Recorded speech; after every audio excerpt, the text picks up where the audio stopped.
Graça e paz, amados, como é bom podermos mais uma vez estarmos juntos. Eu tenho agradecido a Deus e pedido a Ele que continue nos abençoando e nos dando essa condição de sempre meditar na Sua palavra e transmitir o amor e o perdão de Deus. Esse é o tema da nossa campanha 70 vezes 7. E eu te convido aí na nossa página ou procurar no YouTube para que você possa assistir os outros vídeos se você não pegou ainda. Se inscreva lá, tem um lugarzinho lá que você pode se inscrever e acionar um sininho para que toda vez que a gente poste você já receba a mensagem. Então fica fácil para você acompanhar. Nós estamos num processo de estudar um livro da Bíblia por dia. Ontem encerramos o Pentateuco, a lei, a Torá, com o livro de Deuteronômio. E hoje entramos na divisão dos livros históricos. E o primeiro deles é Josué. Quem foi Josué? Josué foi o braço direito de Moisés.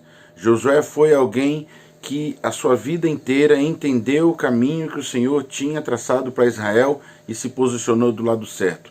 Em todas as ocasiões em que o povo estava tentando ao Senhor, que o povo estava se rebelando contra a vontade de Deus, na ocasião em que Moisés estava no monte, recebendo do Senhor os 10 mandamentos e o povo lá embaixo se corrompeu, Josué estava a meio caminho do monte, ele estava esperando onde Moisés o havia designado e ele não participou dessas questões no lado errado. Pelo contrário, ele se posicionou sempre ao lado do Senhor, ao lado de Moisés. Ele foi um grande discípulo de Moisés, ele foi um grande aprendiz de Moisés, e não somente isso, ele foi uma pessoa que Deus preparou para uma das tarefas mais difíceis de todos os tempos.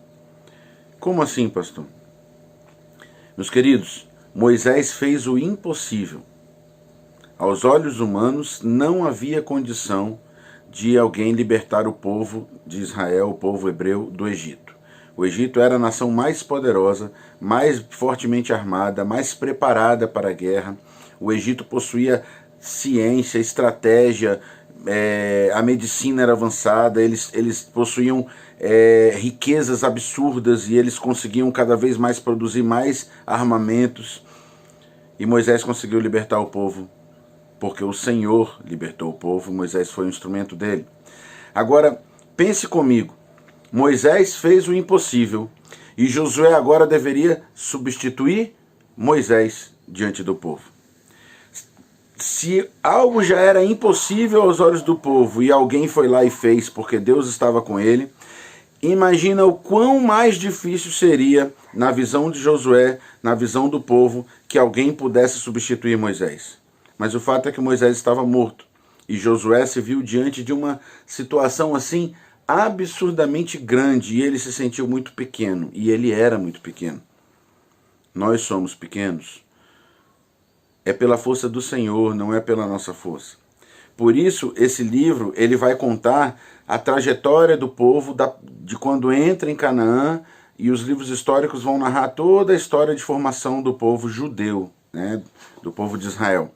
Mas esse livro ele vai contar a história da conquista de Canaã e a divisão das terras. Ele revela como o Senhor é fiel, como o Senhor lutou por Israel, como o Senhor sustentou. O Senhor fez maravilhas com Josué. Em um determinado momento ele segurou o sol não se pôs, para que Josué pudesse terminar a batalha e vencer. Em outros momentos ele simplesmente demonstrou assim, olha, vocês não vão fazer nada, eu que vou lutar por vocês, como a fortíssima cidade de Jericó, que nós vamos falar um pouquinho sobre ela, e foi Deus quem fez tudo. Então, esse livro ele demonstra também que se o povo andar com o Senhor, grandes, maravilhosas vitórias viriam.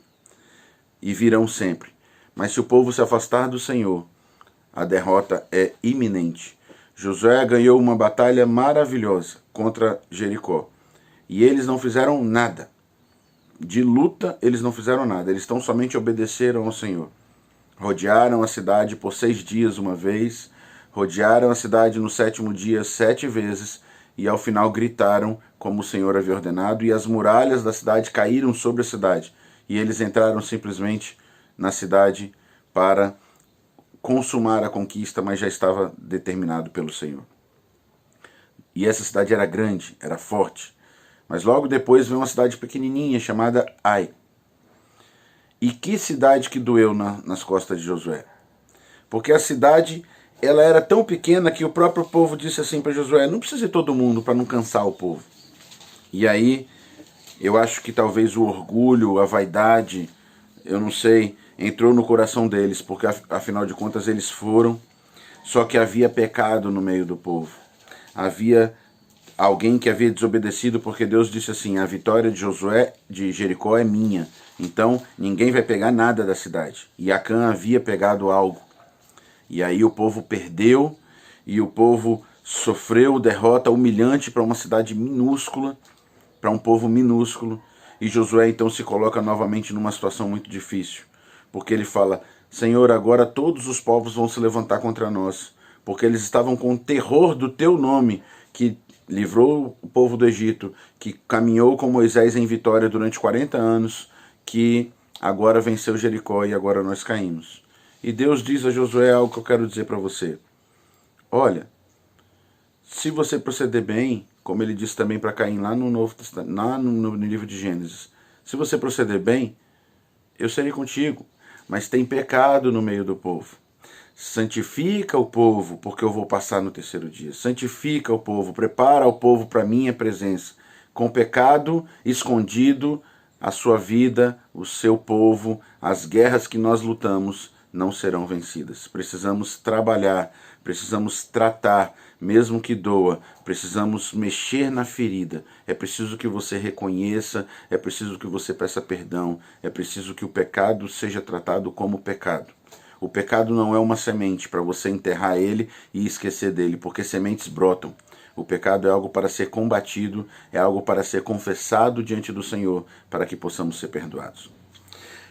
Mas eu gostaria de falar com você sobre a cidade de Jericó. O nosso tema dessa campanha é amor e perdão, e eu queria terminar com esse tema. Josué traz algumas coisas muito bacanas, e uma delas é a história de Raabe.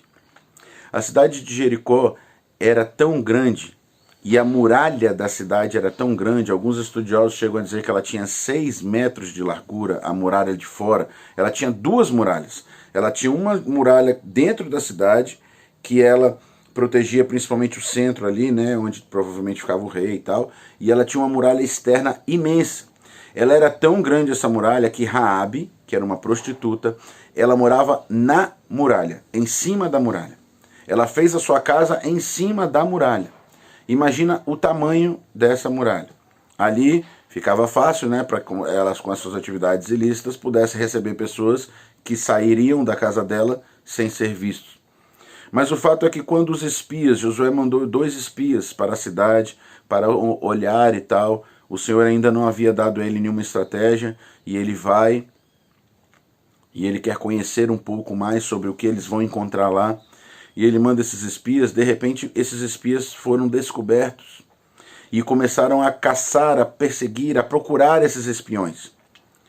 E eles então se escondem na casa de Raabe. Ela os acolhe, ela fala, vocês são do povo de Deus, do Deus que tem livrado do Egito, do Deus que já tem feito maravilhas? Sim, então fiquem aqui, eu vou proteger vocês. Só que lembre-se de mim. Eu preciso entender o que esse Deus aí, né? Eu imagino que no coração de Raabe ela estava dizendo, eu preciso entender que Deus é esse. Porque aqui a gente ouve falar de tantos deuses, tantos falsos deuses, cada povo tinha seus falsos deuses. Mas aquele não, aquele era um Deus real, um Deus que caminhava com o povo, um Deus que era vencedor e batalhador. E Raabe foi a única da cidade de Jericó que foi salva. Ela conseguiu fazer os espias fugirem, e eles orientaram então dizendo, coloque um pano vermelho pendurado na sua janela e você será poupada. E quando a muralha caiu, a casa de Raabe ficou intacta. Raabe foi salva. Raabe era uma prostituta. O pecado de Raabe era um pecado grande, como a gente gosta de julgar, né? O pecado dos outros sempre é grande. Mas a verdade é que não é porque o pecado era grande porque ela era uma prostituta, alguém pobre, se fosse um rico, não seria. É porque era um pecado contra ela mesma, contra o seu corpo. E a Bíblia nos ensina que o nosso corpo deve ser o templo do Espírito Santo de Deus. A Bíblia nos ensina que nós fomos criados para a glória de Deus. E Raabe atentava contra o seu próprio corpo, ela atentava contra a moralidade que Deus nos ensina, contra tudo que Deus fez. O sexo que Deus fez é maravilhoso para ser usado dentro do casamento. Mas Raabe usava para receber dinheiro e ela tinha uma vida ilícita, pecadora. Uma vida que facilmente ela seria inclusive julgada por qualquer um do povo de Israel mesmo, um povo hebreu, que agora salvou, ela foi salva e provavelmente, muitas pessoas com o nariz empinado já, aquela ali é a prostituta, se deu bem, se salvou só porque ajudou os espias.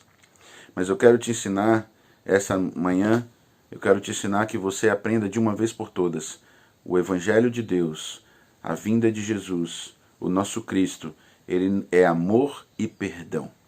Ele não é simplesmente perdão, ele perdoou Raabe. Ele não é simplesmente amor, no sentido de que ele amou Raabe, mas ela seria açoitada, seria esculachada diante do povo, não.